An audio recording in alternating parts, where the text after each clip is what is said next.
After working 4 jobs to pay her husband's debts, she overheard him brag about his personal slave. Can you believe it, man?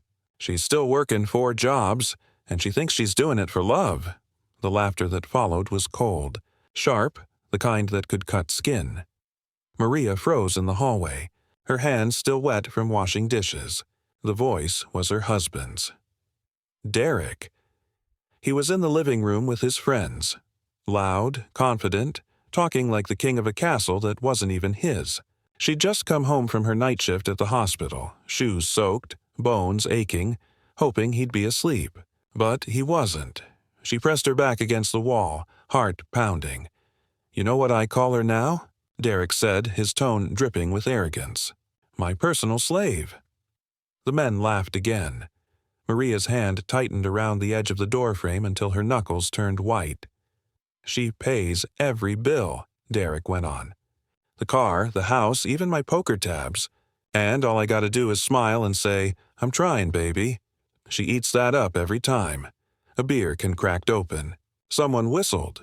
Man, you got it made. I told her it's just till I get back on my feet," Derek bragged. "But I ain't going back to no 9 to 5. Why would I? I got her hustling for both of us. I don't need to lift a finger." Maria felt something inside her snap. Not loudly, not in anger. Quietly, like a rope giving up after too much weight.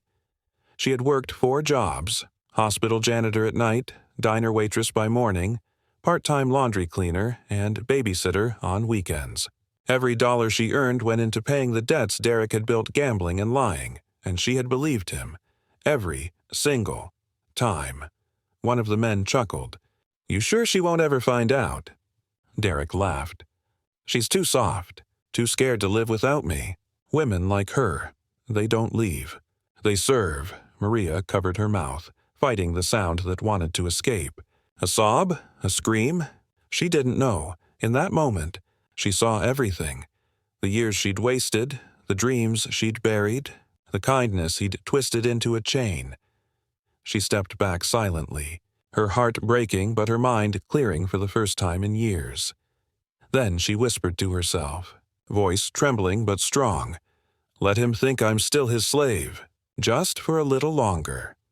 She wiped her tears, straightened her back, and walked quietly toward the bedroom. Not to cry, but to plan. Because this time, when Maria rose, she wouldn't be saving Derek. She'd be saving herself. Maria woke up before sunrise, same as always.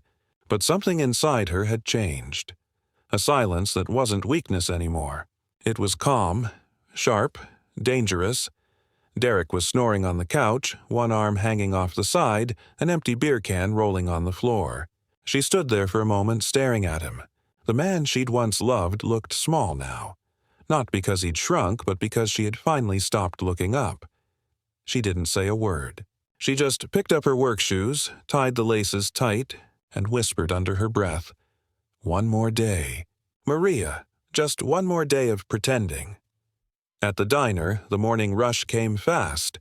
Coffee orders, plates clattering, the smell of eggs and burnt toast. But Maria wasn't really there. Every smile she gave was just muscle memory. Her mind was somewhere else, counting steps, tracing a plan. "You okay, honey?" asked Gloria, the older waitress who'd worked beside her for years. Maria forced a smile. "I'm fine. Just tired," Gloria frowned. "You've been saying that for years, sweetheart." Maria looked at her. Really looked. The lines on Gloria's face, the tired kindness in her eyes. And suddenly she saw what her own future could be if she didn't change something. A woman who gave everything to everyone and kept nothing for herself. "I won't be tired much longer," Maria said softly, almost to herself. After her shift, she went to her second job at the laundry.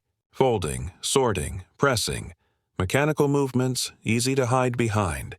But every fold came with a new thought. She remembered the things Derek didn't know. The joint savings account she'd secretly opened months ago. The extra cash she tucked away from her babysitting job every weekend.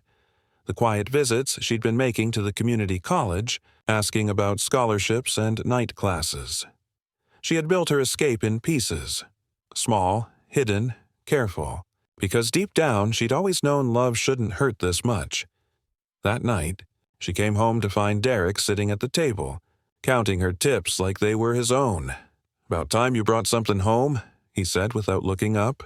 "We're low on rent." Maria stared at him for a long second. Then she set the cash down and smiled. "You're right. We should start paying things off," he smirked. "That's my girl." But what he didn't see, what he never saw, was the fire behind her calm eyes. She walked into the kitchen, quietly opening the drawer where she kept her notebook. Inside wasn't a recipe or a grocery list. It was a checklist, a plan titled, "The Day I Leave," and tonight she added the final line under it, "Wait until he feels untouchable," because Maria knew something he didn't. When people think you'll never walk away, that's when they stop watching the door. The house smelled like cheap cologne and fried chicken, Derek's idea of romance. Maria walked in after her 4th shift, exhausted, her hands raw from bleach and detergent. But when she opened the door, she stopped cold. There were voices, women's voices, coming from the dining room. "Come on, baby, pour me some more," a woman giggled. Derek laughed, that fake, smooth laugh he used when he wanted to impress someone. Maria stood in the hallway, frozen. When she stepped inside, the laughter died. Derek sat at the table in a clean shirt, 2 women beside him, half drunk and full of arrogance. One of them wore her lipstick smudged like a trophy. "Maria!" Derek said, pretending surprise. "Didn't expect you back so early." Maria looked at the mess. Empty bottles, lipstick on his glass, the bills she'd paid scattered under his elbow. "You said you were working tonight," Derek smirked. "I was, working on my stress. You wouldn't understand." The women laughed, trying to hide their discomfort but enjoying the show. Maria's jaw tightened. "And these?" she asked, her voice calm. Too calm. Derek shrugged. "Friends. They came by to celebrate." "I got some news," she blinked. "News?" He leaned back in his chair like a man who thought the world was his. "Told my boys I might start my own business. Got this woman I know, loyal, hard-working. She'll handle all the grunt work while I manage the ideas. That's called partnership, baby." The women giggled again, clinking glasses. "He means you, sweetheart," one of them teased. Maria didn't move, didn't breathe. She wanted to scream, throw something, demand to know how he could use her name like that. But instead she smiled, a small, controlled smile, the kind a storm makes right before it breaks. "Sounds like a good plan," she said softly. Derek raised an eyebrow. "You serious?" She nodded. "Completely," he grinned, proud of himself. "That's my girl. Always knew you'd understand." She turned to the women. "You ladies want coffee before you go?" They exchanged awkward looks. No thanks," one said, standing up quickly. "We should head out." As soon as the door closed behind them, Maria faced Derek. "You really think you can build a life on lies?" she asked quietly. Derek chuckled. "You think too small, Maria. I'm just doing what I gotta do." She took a slow breath, every muscle in her body trembling, not with fear, but with something far stronger. "You're right," she said. "You do what you gotta do. Just remember, so do I." He frowned. "What's that supposed to mean?" But Maria didn't answer. She simply picked up the plates, humming softly as she cleaned the table, like a woman with no fight left. Yet inside, her mind was loud, clear. She had seen enough, heard enough, given enough, and the last piece of her plan slid perfectly into place, because Derek didn't know it yet. But this dinner, this one stupid, smug, careless dinner, would be the last time he'd ever feel like a king in her house. The next morning, Derek woke up to the smell of breakfast. Bacon, eggs, pancakes, the works. Maria hadn't cooked like that in years. He stretched, grinning. She finally learned her place again, he thought. "Morning, baby," Maria said sweetly as she poured coffee into his mug. "You sleep okay?" He yawned, like a king. "Guess you finally forgave me for last night, huh?" Maria smiled faintly. "I'm learning." He didn't notice the slight edge in her voice. He didn't notice much anymore. After breakfast, he left the house humming to himself, his pockets full of her money, his ego full of air. As soon as the door closed, Maria's smile faded. She went straight to the bedroom, pulled out her notebook, the one labeled "The Day I Leave." The plan was no longer just an idea, it was a countdown. Step 1. Close the joint account. Step 2. Transfer her savings from her secret account. Step 3. Call the landlord. Step 4. Leave quietly. She had spent months preparing, but now her hands trembled as she picked up the phone. "Bank of Riverstone," the woman on the other end said. "How can I help you?" "Yes," Maria said calmly. "I'd like to close an account." The woman asked for verification, and Maria gave every detail, her voice steady, her heart pounding. When the woman said, "The balance is $742.16, Maria almost laughed. That was all that was left in the account she'd shared with Derek, after she'd fed him, paid his debts, and built his pride. "Go ahead and close it," Maria said. "Every cent." She hung up, exhaling for what felt like the first time in years. Then she logged into her hidden account, the one Derek didn't know existed. 1284.30.75 stared back at her. It wasn't much by the world's standards, but to her, it was freedom. She transferred half to a new apartment complex downtown under her maiden name, Maria Ellis. The rest she set aside for school. The counselor at the community college had told her last week, "You'd be perfect for nursing. You've already been caring for people your whole life. This time, she'd care for herself." That evening, Derek came home angry. "Where's the money from the joint account?" he barked. Maria looked up from the sink, pretending confusion. "What money?" "Our account. The bills. The rent." She tilted her head, her voice calm. "Oh, that? I thought you didn't need me. Thought you had your own business now?" He blinked, thrown off. "Don't play stupid, Maria." She dried her hands on a towel, looking him in the eye for the first time in years. "I stopped playing a long time ago." For a moment, Derek's smirk faltered. There was something in her tone. Quiet, steady, dangerous. He didn't know it yet, but the woman he once called his personal slave was gone. And in her place stood someone he'd never met before, someone who owed him nothing, and was about to prove it. The next week passed like a storm that only one person could hear. Derek stomped around the house, slamming drawers, muttering under his breath.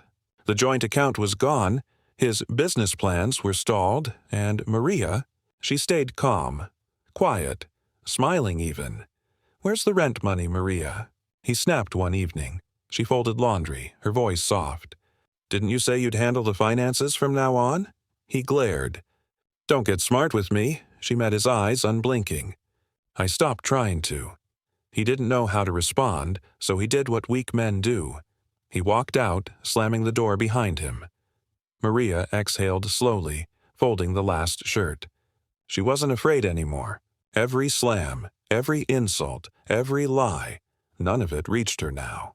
She was already gone in her mind. That night she sat at the kitchen table, staring at the notebook again. Only 2 items remained unchecked. Step 5, move the savings. Step 6, leave when he's gone. Her hands trembled as she crossed out Step 5. The money had cleared. Her new apartment key was waiting at the leasing office under her new name, Maria Ellis. All that was left was the leaving. The next morning, she packed quietly. Not much, just her clothes, her diploma, a framed photo of her late mother, and her nursing school application. By the time Derek stumbled home around noon, smelling of beer and cheap perfume, the house looked the same. Except for one thing, Maria wasn't waiting at the door. He threw his jacket down. "You didn't cook?" "No," she said simply, still folding a few things into her suitcase. He frowned. "What's that?" "You going somewhere?" Maria zipped the bag and looked at him with eyes that no longer pleaded. "Yes," he blinked, confused. "You serious? You can't survive without me. You need me." She gave a small laugh. Not cruel, just tired. "I used to think that. Now I know better." "Where you gonna go?" he asked, voice rising. "You ain't got nothing." Maria stood tall. "That's where you're wrong, Derek. You took my peace, my money, my years, but you never took my will. And that's worth more than everything you lost at your poker tables." He sneered. "You think you can just walk out? After everything I did for you?" She tilted her head. "You mean everything I did for you?" He stepped closer, but she didn't flinch. "Maria, don't play games." She raised her hand. "No games, Derek. You made the rules. I just learned how to win quietly." For the first time, he didn't have a comeback. His face turned pale, his voice breaking. "You really leavin'?" Maria picked up her suitcase. "No, Derek. I already left. You're just late to notice." She walked past him, the sound of her footsteps echoing like freedom. The door closed softly behind her. No yelling, no chaos. Just peace. And for the first time in years, Maria's heart felt full, not because of what she had, but because of what she finally let go of. The city was loud. Horns, chatter, footsteps. But to Maria, it sounded like freedom. Every sound reminded her she wasn't trapped anymore. No shouting, no insults, no man waiting for her to fail. She stood outside a small brick building downtown, suitcase in one hand, a shiny silver key in the other. The tag on it read, Apartment 3B, Maria Ellis. Her name, her choice, her life. When she stepped inside, the space was small. One bedroom, cracked paint, second-hand furniture, but the air was clean, untouched, hers. She dropped her bag, sank onto the couch, and let out a breath she didn't know she'd been holding for years. For the first time, silence didn't feel like punishment. It felt like peace. She pulled out her mother's picture from her bag, a smiling woman with kind eyes, and whispered, "I did it, Mama. I really did." There were still bills to pay and classes to finish, but none of that scared her. She'd faced worse. That afternoon she walked to the community college. The counselor, Mrs. Johnson, smiled when she saw her. "Maria, I was hoping you'd come back." Maria smiled shyly. "I wanted to register for the nursing program." "I saved up." Mrs. Johnson leaned forward. "You've got the heart for it. We'll make it happen." Maria filled out the forms, her hands steady. Each signature felt like she was rewriting her life, line by line. On her way home, she passed a bakery with a Help Wanted sign in the window. She stepped in, spoke to the manager, and walked out with a part-time job. Just like that. By evening, the sun had dipped low, painting the city in gold. Maria sat by her new window with a cup of instant coffee, watching life move on outside, cars, laughter, lights flickering on in apartments. For the first time in forever, she smiled without forcing it. Then her phone buzzed. A message. "Derek, where are you? You'll regret this. You can't just walk away." Maria stared at the screen for a long second. Then she typed one line back, "I already did." She hit send and blocked his number. The silence that followed was beautiful. Final.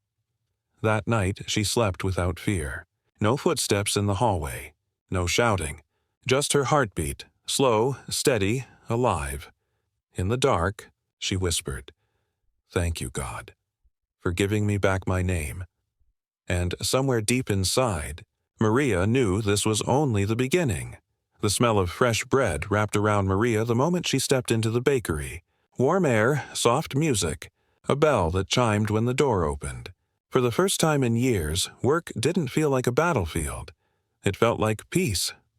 "Morning," said a deep, gentle voice. Maria looked up. A man stood behind the counter, mid-40s, broad shoulders, flour dusting his forearms. His smile was easy, the kind that didn't demand anything in return. "I'm Maria," she said softly. "I'm the new hire." "Welcome, Maria. I'm Samuel," he said. "Let me guess, first day nerves?" She smiled, a little embarrassed. "Is it that obvious?" He chuckled. "Everyone walks in here that way. But by the end of the week, the smell of bread fixes everything." And somehow she believed him. By noon, the place was full. People laughed, children pointed at pastries, sunlight spilled through the window. Maria moved behind the counter with grace, taking orders, pouring coffee, wiping tables. Samuel watched her quietly, noticing things most people missed. How she smiled even when her hands shook. How she said thank you like it meant something. When the rush died down, he handed her a warm croissant. Eat. You've been running on fumes all morning. She hesitated. I'm fine. He raised an eyebrow. That's what people say when they're anything but fine. She laughed softly. You sound like you've been through things. He wiped his hands on a towel. We all got stories. The trick is making sure the story doesn't own you. His words hit her like a truth she didn't know she needed. She nodded slowly. I'm trying to learn that. Later that afternoon, as they closed up, Samuel locked the door and turned off the lights. You did good today, he said. You ever worked in a bakery before? No, she said, smiling faintly. But I've worked hard before, he chuckled. Yeah, I can see that. She grabbed her bag and started toward the door, but Samuel's voice stopped her. Maria. She turned. Whatever you walked away from, he said softly, don't let it make you afraid to walk toward something better. Her throat tightened.